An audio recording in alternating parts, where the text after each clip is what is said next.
Today on Locked on Rockies, by golly, they actually did it. The Colorado Rockies are sellers at the deadline. You are Locked on Rockies, your daily Colorado Rockies podcast. Part of the Locked on Podcast Network, your team every day.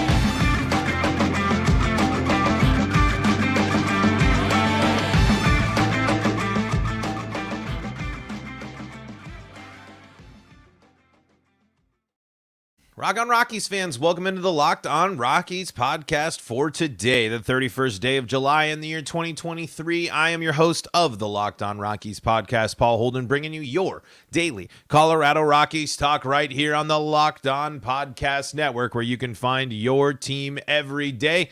And if your team is the Colorado Rockies, well, guess what? You're in the right spot, because that's what we do each and every day around here is talk about the Colorado Rockies. Want to give a shout outs to our guest hosts from last week, Sully and Ethan Smith there. Sully went above and beyond, brought the great Thomas Harding on the show, gave great breakdowns of the Rockies and insights into their series. Really weird baseball kind of happening with the Rockies, especially late in ball games and lack of clutch moments. And I think it was emphasized by overall kind of crappy series against Oakland this weekend outside of the finale on Sunday. But we'll dive into that. But of course, we got to talk about the big news about the Colorado Rockies, which is trades. The Rockies have made a pretty big one when you're in the scope of the Rockies. It's not necessarily going to be a monumental shift in the franchise or a monumental change. You never know with these prospects. You never know what might happen there. But the Rockies officially sellers at the deadline, and hopefully it's not the only move the team makes, but at least we can sit here and say the Rockies have cleared the path for some of their prospects and were able to build up this pitching depth as well. Before we dive into all that, want to thank you again for making us your first listen of the day here. Also, want to remind you that we are free and streaming on your favorite streaming services. Just look Locked on Rockies, or find us on YouTube, where you can be part of the show. We have passed 500 subscribers on YouTube. Thank you all so much for helping make the show grow and get bigger and talk Rockies baseball. Really, really appreciate it. I'm gonna work on a giveaway. We're gonna work on that. Details coming on that here later on. But also check us out on SiriusXM and the SiriusXM app, and you can also find all your Colorado Rockies play-by-play coverage there as well. Just search Colorado Rockies or Locked on Rockies, and you'll be taken to where you need to go. Randall Grichuk and CJ Cron are no longer Colorado Rockies. They head to Los Angeles to play for the Angels in what is a big reunion. Randall Grichuk, I did not know this. I completely forgot about this, and what's a crazy kind of way to think about it.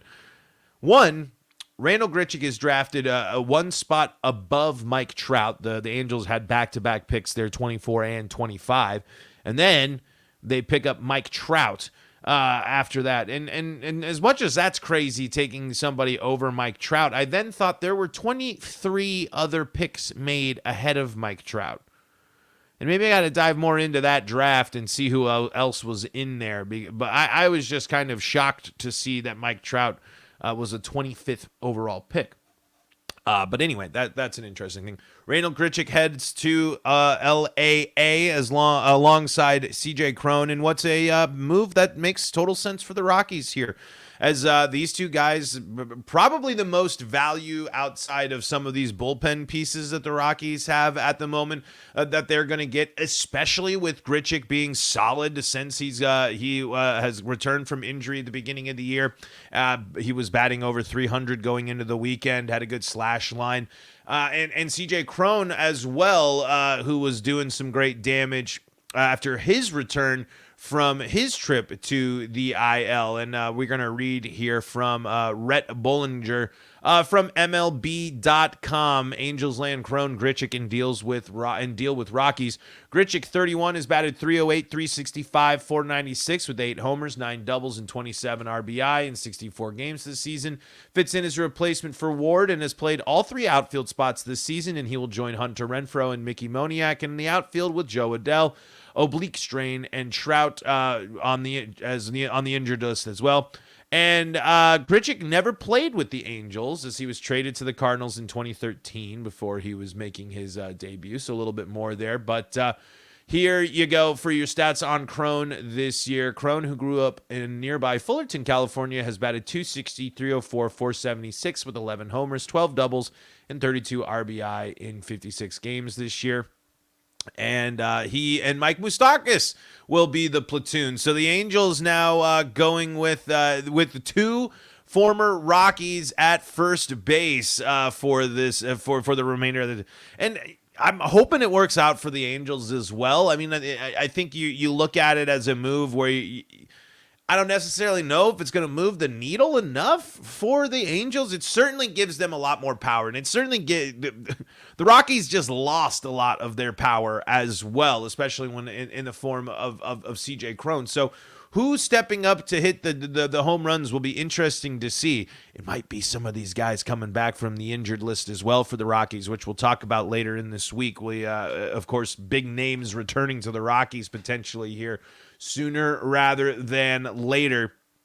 But this is the exact type of move for the Rockies. In return, the Rockies get two prospects who fall in the top 30 of Angels prospects, and even in the top 10 in the case of one of them here. So the Mason Albright is the Angels' number 8 prospect, and Jake Madden, number 28. The Rockies also are sending over $2 million to the Angels as well. But they're young guys. They, I believe, are playing at the high A or some sort of they're definitely in the lower ranks of the minor league system. But hey, if you can you turn those two into top 30 prospects on a club, especially with one being top 10 and pitching depth, that's a solid trade. I think I don't necessarily think you can really expect more from Rockies trades.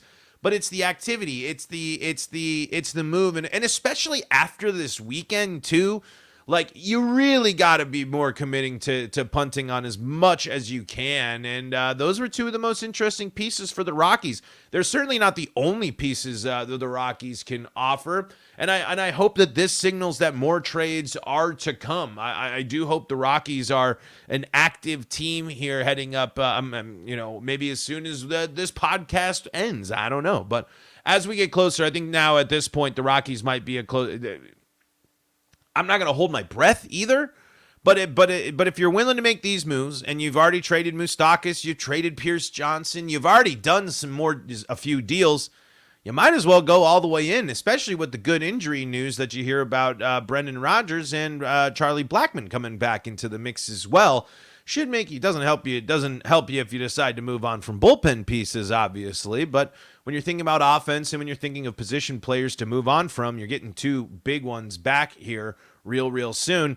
And at this point in the season, it's not going to be a big deal if we're watching Charlie Blackmon play in the outfield more often than not, especially if that means Montero is going to get time DHing or playing first base alongside Tolia, who should be the everyday first baseman going forward for the rest of the season. There really should be no reason for those two players to spend any more time at the AAA level because, listen, Grichuk, Monty might not play outfield, but he's a DH and he's a bat, so he can DH or play first. Tolia can do the same thing. You might even see Tolia play a little bit of outfield as well. Who knows?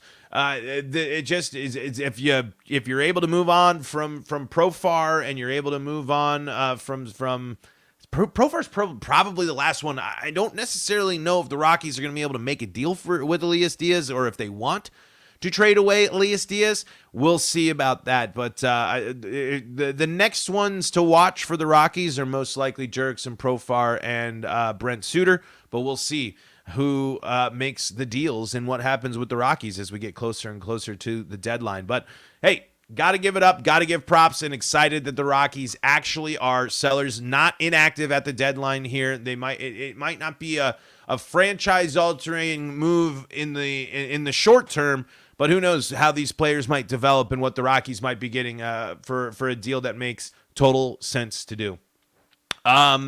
Masked in all of this is the fact that the Rockies just played an incredibly disappointing series against the worst team in baseball, and I think that's probably why that this trade was able to happen and more likely to move forward, and hopefully shouldn't be the last, because if the Oakland A's come in there and blow you out in 2 games, you got big problems. Let's talk about that coming up here in segment number 2. Before we do that, though, got to tell you about our friends at FanDuel.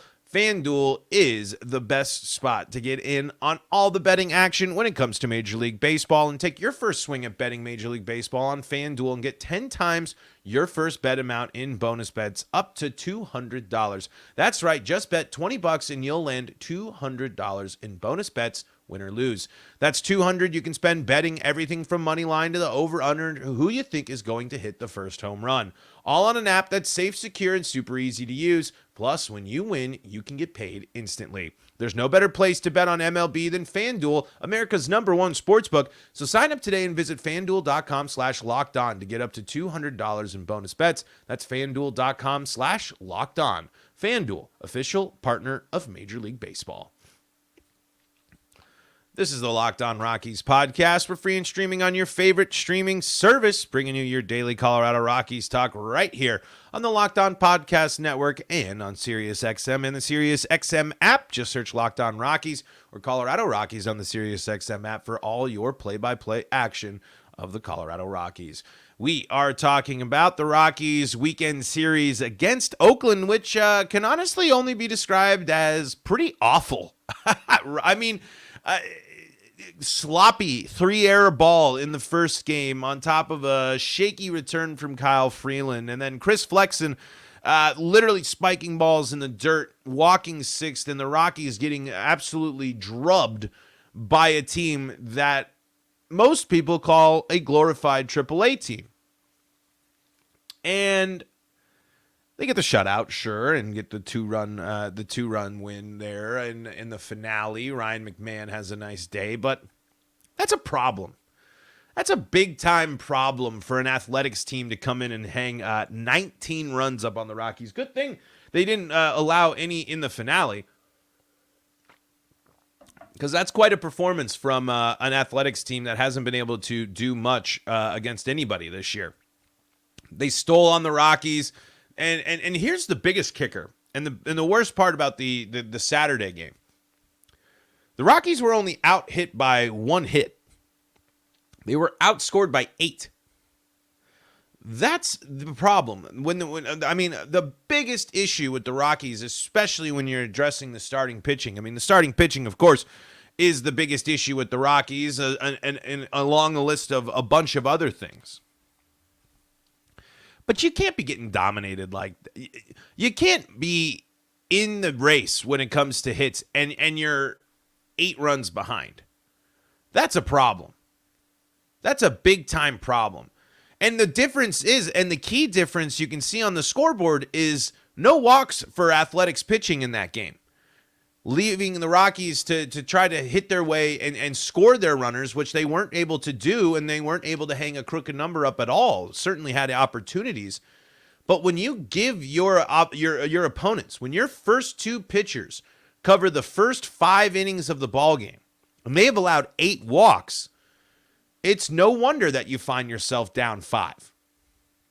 The Rockies slowly start chipping away, but then things fall apart again in the 6th, no walks being no walks being a part of the problem. But you're setting yourself, the main issue that has to be addressed for Rockies pitching is walks. This series especially just highlights how detrimental and how much teams will make you pay, even on your own home turf, if you give them free passes. Because on top of that, the Athletics were willing to steal bases.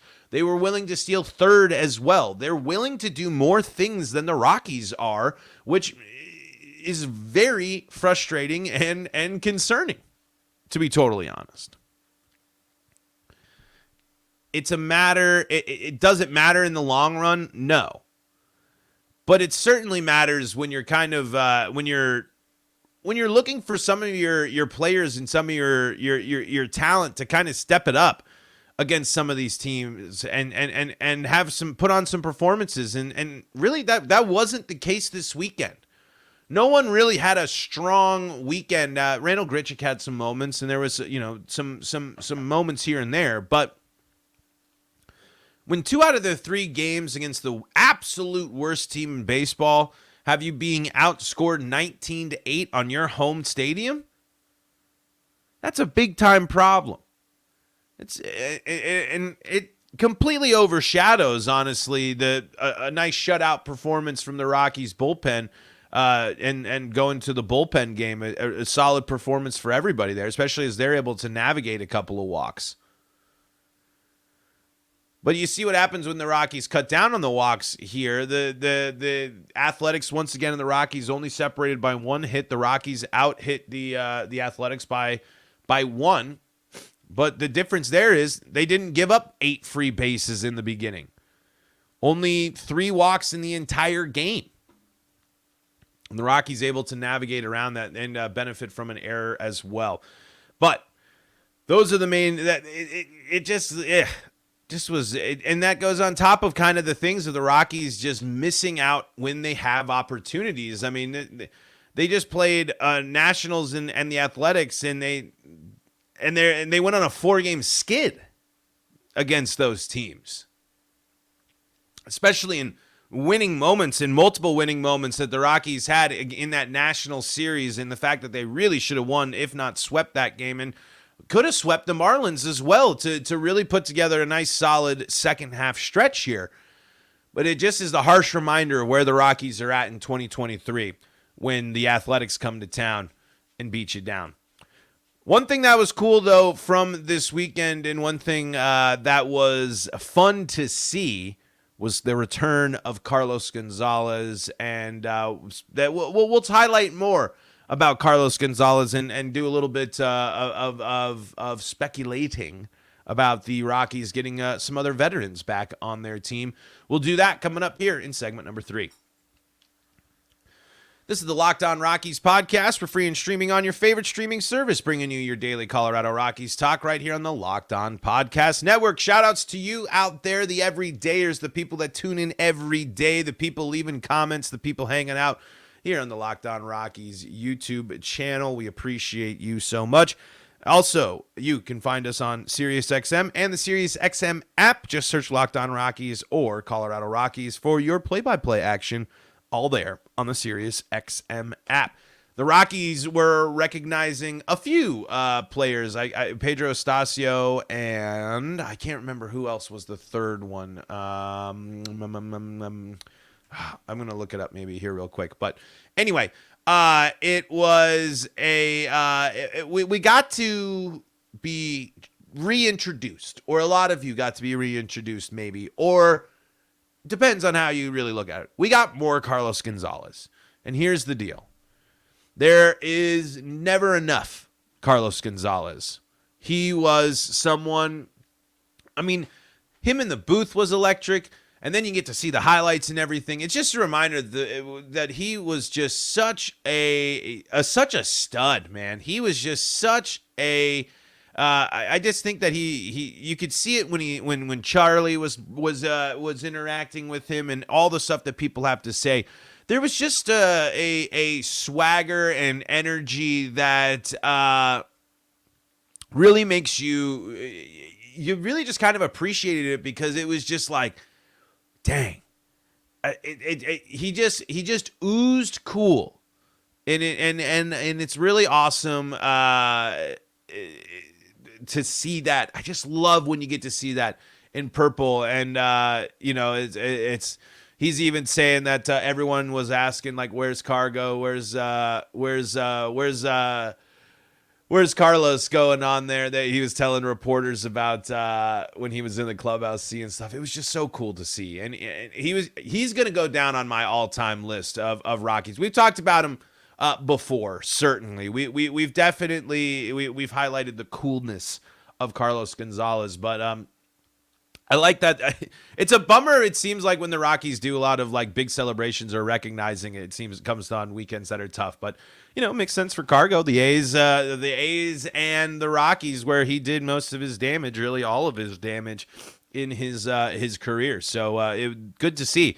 And he wasn't the only familiar face that was making his way back into the headlines, back in the news. The Rockies are going to be seeing some familiar faces here sooner rather than later. It seems like the Rockies could be seeing Charlie Blackmon this weekend as he heads to Albuquerque for the first time for a rehab assignment, playing with the Isotopes in Albuquerque for the first time. I can't remember who was tweeting about that, but the Rockies getting Chuck Nasty back will be something that hopefully that can keep the offense, keep fill the hole, the void left by CJ Cron, not necessarily in terms of power, but offensive production.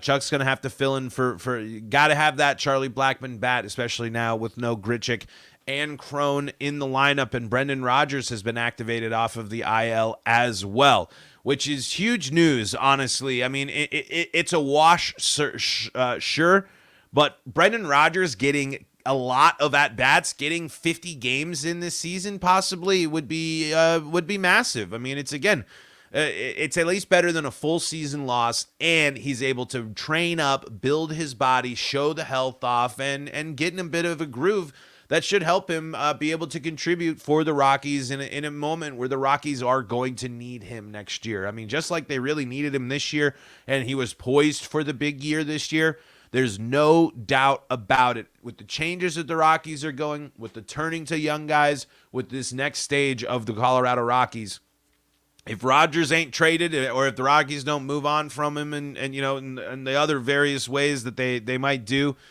Rodgers is going to be the guy, I think, to look at here, and a lot of young guys are going to be looking up to that guy, and it's going to make the Rockies infield a really, really strong one there. If they have Rymack continuing to play third base, Ezekiel Tovar there, and Brendan Rodgers at second, that's a lot of Gold Glove potential on the left side of the infield yet again, and in the infield yet again for the Colorado Rockies with the return of Brendan Rodgers. It's going to be really cool to see those three get some time together and see how it works there, and get some playing time for the other young guys too, to see how they factor in and what role they will have for the Rockies. So big news, the big takeaway, of course, the Rockies have made some trades. The Rockies moving on from Randall Grichuk and CJ Cron it's tough because Cron and Grichuk were solid players for the Rockies and certainly contributed to some good moments here over the last couple of years,